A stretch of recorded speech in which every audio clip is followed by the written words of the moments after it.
વિશ્વ નેતા વડાપ્રધાન શ્રી નરેન્દ્રભાઈ મોદીના માર્ગદર્શન અને નેતૃત્વમાં વિશ્વએ નવા ભારતનો ઉદય એઆઈ ઇમ્પેક્ટ સમિટની ભવ્ય સફળતાથી જોયો છે.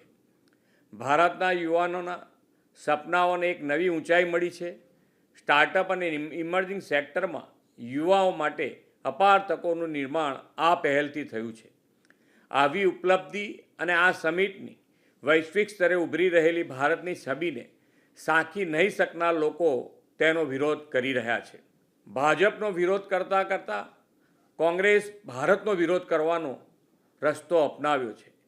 કોંગ્રેસ આ વિરોધ કરીને પોતાની માનસિક અસ્થિરતા પ્રગટ કરે છે. જ્યારે જ્યારે ભારતનો ડંકો વિશ્વમાં વાગે છે ત્યારે તેનો વિરોધ કરવાની કોંગ્રેસની જૂની આદત છે. હવે જ્યારે દેશની યુવા શક્તિ માટે વિકાસના નવા અવસરો ખોલ્યા છે ત્યારે તેમના મનમાં પણ શંકાઓ ઊભી કરવાના અને માત્ર પોતાની સસ્તી પ્રસિદ્ધિ મેળવવાના ઉદ્દેશથી તેઓ એઆઈ સમિટનો પણ વિરોધ કરી રહ્યા છે.